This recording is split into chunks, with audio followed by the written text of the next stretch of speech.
Chapter 481, Statistics and People. In a small town on the outskirts of Backland. After changing into clean and dry clothes, Klein placed the wet bills on the surface of the table, one by one, waiting for them to dry naturally in the warm room. During this process, he moved very carefully and very gently. Even his sneezing and coughing, which were brought by the fever, had been forcefully suppressed. To make sure there were no mistakes, he didn't dry them by controlling a flame. Having done all this, he walked to the corner of the hotel room where there was a full-length mirror. Klein's black hair was neatly combed in the mirror. He had a pair of dark brown eyes, and his face was thin and angular. He had gold-rimmed glasses on the bridge of his nose and was beardless. He looked young but also experienced. This was a modification of Joe Mingrui's appearance, with the traits of a native from the northern continent. Moreover, this was his youthful appearance during university when he was filled with vigor, one that had yet to be made fat by society. He intended to go back to Backland when things have settled down a little, and then he would get himself a legal identity for his current appearance. Compared to when he left Tingen, he had no shortage of appropriate channels. For example, he had Ian at the Bravehearts Bar, Miss Sharon's Circle, and Detective Isengard Stanton. How nostalgic. Klein whispered. He busied himself with a ritual in the room where the curtains had been drawn. He planned to bring creeping hunger above the gray fog to study it safely. Inside the silent, ancient palace, he appeared at the very end of the long bronze table, leaning back in his chair while holding a pair of thin gloves made of human skin. Immediately after, he closed his eyes and extended his spirituality into the object that required sealing. He immediately felt the hunger of the glove. It was as if it had a stomach that could never be filled, but above the gray fog, it was so tame that it didn't dare let out even the slightest bit of malice. It was like a hunting dog lying there, not daring to move at all. Then Klein heard cries of indignation and groans of pain. Many distorted, hideous, and grieving faces appeared in his spiritual perception, brimming with unspeakable melancholy and madness. These faces were deeply fused with the beyonder characteristics of different colors and different states.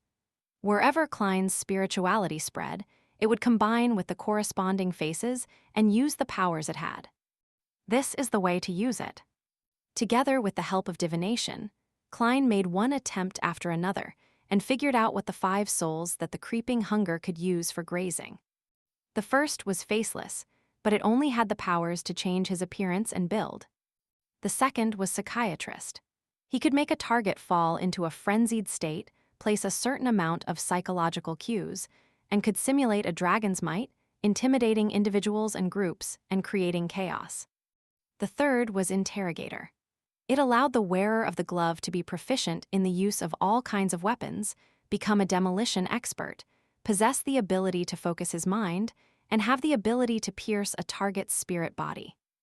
The fourth was nightmare. There was only one power, which was to drag someone into a dream without being detected. However, it was unlike a beyonder of the corresponding sequence.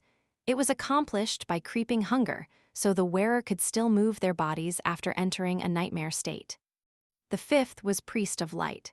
It allowed him to produce a halo-like effect, purifying all undead and foul creatures within a certain range. At the same time, he also had the singing ability of a bard which could strengthen his companions, as well as summon the light of holiness which was weaker than flaring sun. The limit is 5 souls, and the powers are fixed when grazing for the first time. This isn't something I can decide for myself. It's purely based on luck. Maybe there can be 3 or just 1. Klein thoughtfully nodded, sighed, and said to the suffering souls, "No matter what kind of people you were in the past, I will gradually free you from your imprisonment to acquire complete deliverance. In the future, the souls I graze will only come from people who have committed heinous and unforgivable crimes. For every such beyonder I kill, I'll replace one of you and release you, regardless of whether I need their powers or not." His solemn but gentle voice echoed within the ancient palace. The wailing souls quieted down, no longer writhing in a hideous fashion. Phew! Klein exhaled, opened his eyes, tapped the edge of the ancient table with his fingers, and said to himself, That faceless's powers overlap with mine, so it's completely useless. Once I have something to replace it with, I'll release him first.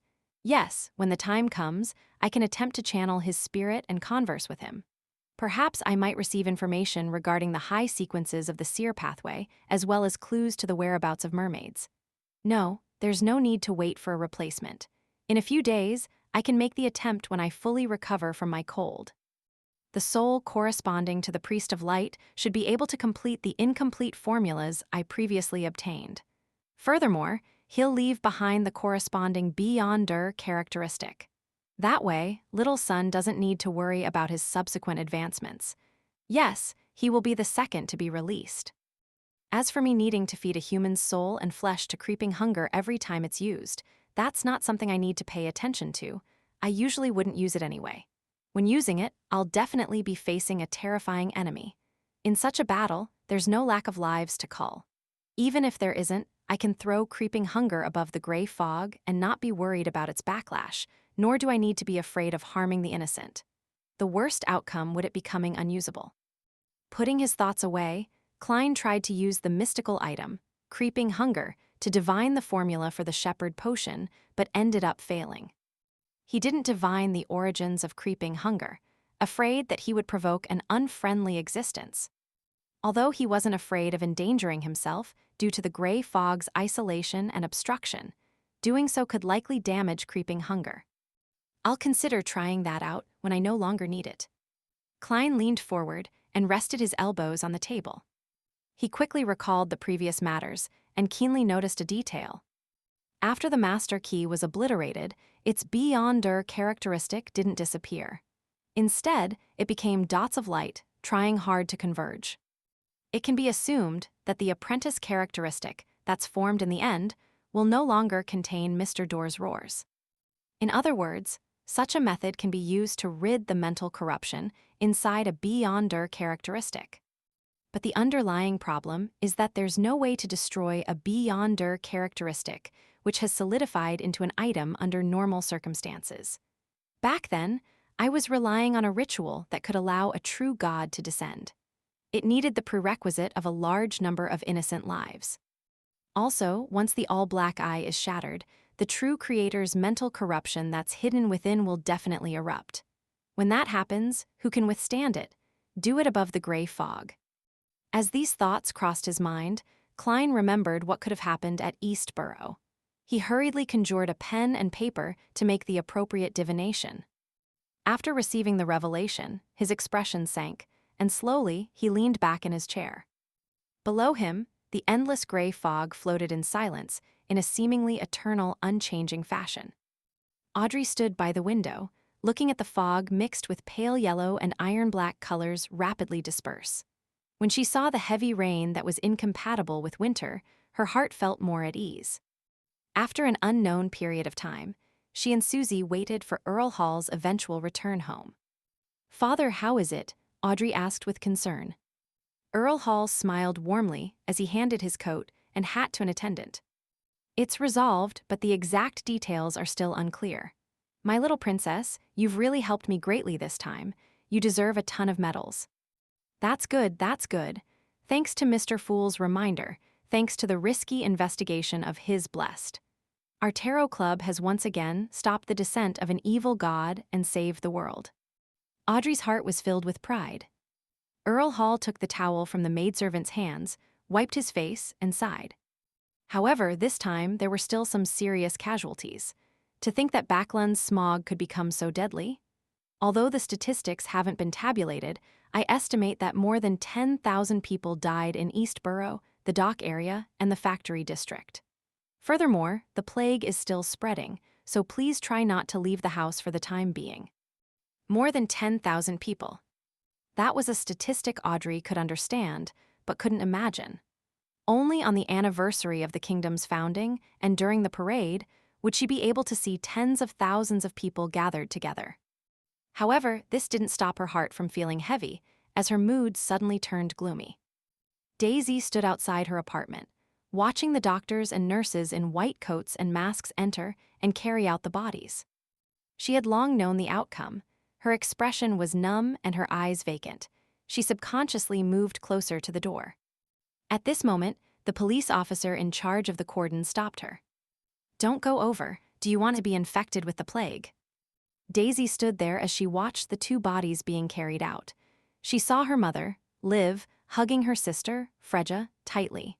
They were carried to a cargo carriage that was wrapped in black cloth and temporarily requisitioned. She then watched as they disappeared in front of her eyes as a white cloth covered them. The carriage slowly moved towards the other end of the street. At that moment, Daisy seemed to wake up from a dream. She turned around and ran at full speed, chasing after the carriage. The ground was abnormally muddy after the rain. She fell and got up several times, leaving her body covered in dirt. However, she was still unable to catch up with the carriage and could only watch it disappear around the corner. Daisy slowed her pace, her body swaying slightly as her expression turned abnormally vacant. She held onto the trees by the street and stared at the place where the carriage had left. Suddenly, her entire body went limp, and she started weeping. "Mother, Freja." The voice was soft, low, sharp, weak, and lingered. At this moment, in East Borough, the dock area, and the factory district, tens of thousands of people were similarly crying out in grief. Empress Borough, Sodla Palace. Wearing a crown above his resolute face and thin mustache, George III sat on the throne. He stared at the Earl Palatine in front of him without saying a word.